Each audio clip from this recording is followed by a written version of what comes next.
আরে বাবা, এদের ক্ষমতায় যাওয়ার কত লোক তাড়াতাড়ি ভোট চায়। চোর তো বটেই, কিন্তু তার চেয়ে বড় কথা লজ্জা যদি থাকে, বলে বিদেশের মাটিতে গিয়ে আমার ভাব করে, ভিক্ষার মতো বিদেশে পড়ে আছে, মানুষ আসতে দেবে না। যদি পারতো তাহলে এখন আসতো, ভালো মানুষ আসুক, খারাপ মানুষ আসতে পারবে না।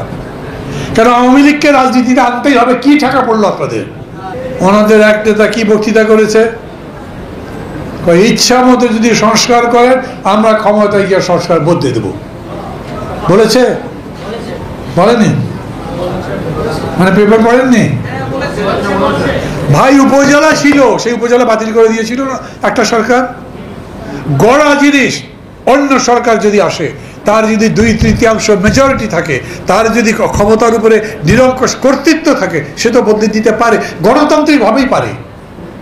আমি ওই রকম একটা সরকার প্রতিষ্ঠা করতে চাই যে সরকার যা ইচ্ছা তাই করতে পারবে না।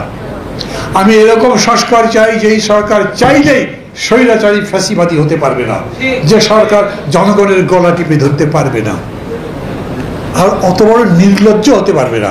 এই বছরে ভোট হওয়ার কোনো অবস্থা নাই, কারণ পুলিশ ভালো হয়নি। এই পুলিশ দিয়ে নির্বাচন হবে না।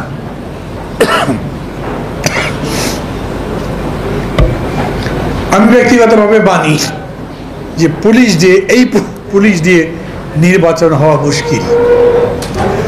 আজকে পত্রিকায় দেখেছেন পুলিশদের সঙ্গে ডক্টর মোহাম্মদ ইউনূস বৈঠকে বসেছিলেন 177 বা 163 জন নিয়ে। তাদের সাথে যে কথাবার্তা বলেছেন, উনি বলেছেন পুলিশের উপরেই আমরা নির্ভর করি, পুলিশ ছাড়া দেশের আইন শৃঙ্খলা রক্ষা করা যায় না। আমি জিজ্ঞেস করতে পারি, মানে আমি যদি এরকম জিজ্ঞেস করি তাহলে কি বেয়াদবি হবে? এই কথা কি 7 মাস পরে বুঝলেন? 7 মাস পার হয়ে গেছে। এই 7 মাসের মধ্যে, এই 7 মাসের মধ্যে পুলিশকে এরকম কোনো কথা বলা হয়নি, পুলিশকে ডেকে এটা বলা হয়নি। উচিত তো ছিল দায়িত্ব নেবার পরপরই যদি পুলিশকে এত গুরুত্বপূর্ণ মনে করেন, প্রথম তাদের ডেকে ঠিক করতেন, এই এতগুলো পুলিশ সরাসরি মানুষ হত্যা করেছে, এদের হবে না, এদের বিচার হবে। বলতেন অপরাধ করেছে, বিচার করব, বাকিদের কোনো সমস্যা নেই, আপনারা ডিউটি করেন, কাজ করেন, চাকরি করবেন, বেতন পাবেন, প্রমোশনও পাবেন, পুলিশ পুলিশের মতো থাকবে। 7 মাস ধরে কি করলেন? ওই জবাব তাকে দিতে হয় না, উনি দেনও নাই। এবং আজকে যে বললেন, তার কথার মধ্যে এরকম করে নিশ্চয়তা নেই যে এরপরে পুলিশের উপরে নির্ভর করতে পারছি, একে দিয়ে ভোট হবে। আমি অবাক হয়ে গেলাম, একটা জাতীয় দৈনিক হেডিং করেছে নির্বাচন ডিসেম্বরেই হবে, পুলিশকে বিশেষ উপদেশ দান ডক্টর মোহাম্মদ ইউনূসের। লেখার মধ্যে, নিউজের মধ্যে নির্বাচন নিয়ে কোনো কথা নেই, তারিখ নিয়ে কোনো কথা নেই।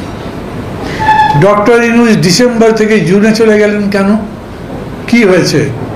উনি বললেন অল্প সংস্কার করলে ডিসেম্বরে, আর বেশি সংস্কার যদি চান তাহলে জুনে। মানে কি আমাদের ভয় দেখালেন, লোভ দেখালেন? আমি কি বেশি কড়া কথা বলছি? আমাকে কয়েকজন বলেছে, ভাই এত কথা বলেন, এই রোজার মধ্যে তো জিনিসের দাম কম। তা আমি বললাম, জিনিসের দামের সাথে, জিনিসের দাম কম বা বেশির সাথে ভোটের সম্পর্ক কি? ভোটটা ভালো হবে কি খারাপ হবে সেটা পেঁয়াজের দাম কত তার উপরে নির্ভর করে? পেঁয়াজের দাম কত তার উপরে নির্ভর করবে? মানুষ ভোট দিতে পারবে যদি ভোট দেবার মতো পরিবেশ হয়। সেই পরিবেশ তৈরি করতে পারবেন? সেই পরিবেশ যদি তৈরি করতে পারেন তবেই তো ভোট করবেন। ভালো ভোট চাই। কি চাই? আমরা কম বেশির কথা কেন বলছেন? 3টা টার্ম ভোটের নামে শেখ হাসিনা যে 2 নম্বরই বদমাইশি করেছে, ওগুলো বন্ধ চাই। একটা ভালো ভোট চাই, সেই ভোটে যাতে মানুষ গিয়ে ভোট দিতে পারে, ভোটটা ঠিক মতো গণা হয়, যার ভোট গণনাতে বেশি হবে সেই যেতে, যাতে এরপরে ক্ষমতায় যে যায় যাক। মাহমুদুর রহমান মান্না ক্ষমতায় যাবে, নাগরিক ঐক্য ক্ষমতায় যাবে, যাই যদি তাহলে দেশ বদলে দেবো, বাদ দেন। কিন্তু যদি আমরা না যাই আর কেউ যায়, তাই বলে কি ভোট চাইবো না? যেই যাক, গণতন্ত্র হতে হবে। এই অবস্থা থেকে যদি গণতন্ত্রে যেতে চান তাহলে ভোট ছাড়া কোনো বিকল্প আছে? অতএব ভালো ভোট করতে হবে। বিএনপি যখন তাড়াতাড়ি ভোটের কথা বলে তখন বলে আরে বাবা এদের ক্ষমতায় যাওয়ার কত লোক তাড়াতাড়ি ভোট চায়। মাহমুদুর রহমান মান্না যদি তাড়াতাড়ি ভোট চায় তখন তো এটা বলা যাবে না। আমি কি লোভে পড়ে চাচ্ছি? আমি কি কম সংস্কার চাচ্ছি? আমি কি বেশি সংস্কারের জন্য জেদ করছি? না, আমি বলছি যা প্রয়োজন, যা সম্ভব সেইটা করেন এবং তারপরে বাকিটা ভবিষ্যতে হাতে ছেড়ে দেন। যত ধরনের বড় বড় সমস্যা আছে সব কিছুর সমাধান তো আমরা করতে পারবো না।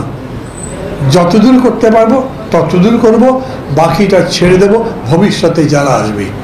অনেকে এরকম প্রশ্ন করেন ভবিষ্যতে ওরা এসে যদি না করে, তো দেখেছেন ওনাদের এক নেতা কি বক্তৃতা করেছে, ইচ্ছা মতো যদি সংস্কার করেন আমরা ক্ষমতায় গিয়ে সংস্কার বদলে দেব বলেছে?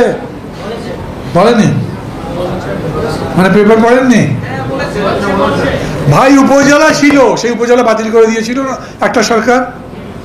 গড়া জিনিস অন্য সরকার যদি আসে, তার যদি 2/3 মেজরিটি থাকে, তার যদি ক্ষমতার উপরে নিরঙ্কুশ কর্তৃত্ব থাকে, সে তো বদলে দিতে পারে, গণতান্ত্রিকভাবেই পারে। আমি ওই রকম একটা সরকার প্রতিষ্ঠা করতে চাই যে সরকার যা ইচ্ছা তাই করতে পারবে না। আমি এরকম সংস্কার চাই যে এই সরকার চাইলেই স্বৈরাচারী ফ্যাসিবাদী হতে পারবে না, যে সরকার জনগণের গলা টিপে ধরতে পারবে না, আর অত বড় নির্লজ্জ হতে পারবে না। শেখ হাসিনাকে দেখেছেন না, কি যে উন্নতি করলাম। আমার পিয়নের 400 কোটি টাকা আছে, 400 কোটি টাকা পেলে কোথায়? হিসাব দেন, সম্পদের হিসাব দেন। ওনার তো দেওয়া লাগে নাই, বলে হেলিকপ্টারে চলে পারি, লজ্জাও করে না ওই মহিলার। চোর তো বটেই, কিন্তু তার চেয়ে বড় কথা লজ্জা যদি থাকে, বলে বিদেশের মাটিতে গিয়ে ভাব করে, ভিক্ষার মতো বিদেশে পড়ে আছে, আশ্রয় দিয়েছে। আমাদের বাড়িতে আমরা কাউকে কাউকে থাকতে দেই না, এইরকম অনেকে তো থাকতে দিয়েছে, আশ্রিত উনি, সেখানে গিয়ে আবার ভাব করে। আন্তর্জাতিকভাবে বারবার ডক্টর ইউনূস বলছেন যেখানে যাচ্ছি সেখানেই তারা সমর্থন করছে। আমরা তো দেখছি পৃথিবীব্যাপী এটা প্রমাণিত। বিশেষ করে জাতিসংঘের যে কমিশন হয়েছে, ফলকার 2 যে গবেষণা করেছেন, তদন্ত চালিয়েছেন, চালাবার পরে দেখিয়েছেন কিরকমভাবে পাখির মতো নির্দয়ভাবে নৃশংসভাবে তারা মানুষ হত্যা করেছে। ওদেরকে ছেড়ে দেব না, যাই ভাবেন। ইনক্লুসিভ পলিটিক্স, ভালো মানুষ আসুক, খারাপ মানুষ আসতে পারবে না। কেন আওয়ামী লীগকে রাজনীতিতে আনতেই হবে? কি টাকা পড়লো আপনাদের? আওয়ামী লীগকে বন্ধ করতে বলছি। আমি আবার বলি, নাগরিক ঐক্য আওয়ামী লীগের প্রতি দলগত কোনো বিদ্বেষ পোষণ করে না, কিন্তু 15 বছরে আওয়ামী লীগ এই দেশের যে ধ্বংস সাধন করেছে তার উপযুক্ত বিচার ছাড়া তারা রাজনীতির মাঠে আসতে পারবে না। আমি কোনো ঘোষণা করছি না, এটাই হলো বাস্তব। মানুষ আসতে দেবে না। যদি পারতো তাহলে এখন আসতো। এই 7 বছর, এই 7 বছরের মধ্যে কোন জায়গায় জনগণের মধ্যে এই বিগত সরকারের পক্ষে কথা আসেনি, আসবেও না। আমরা মনে করি ওই রাজনীতি একেবারে চিরতরে পরিত্যক্ত। কেবল একটাই হতে পারে, যদি এর পরে যে রাজনীতি দেশকে শাসন করবে তারা ওর চাইতে খারাপ হয়, তাহলে একটা বিপদ হতে পারে। তাছাড়া আমরা আশা করি যথাযথ সংস্কার হবে এবং নতুন বাংলাদেশ হবে, যেই বাংলাদেশে মানুষ বুক ভরে শ্বাস নিতে পারবে, পেট ভরে খেতে পারবে, একটা উন্নত জীবন পাবে। সেই জীবনের জন্য লড়াই করছি আমরা, সেটাই আমাদের আজকের কাজ।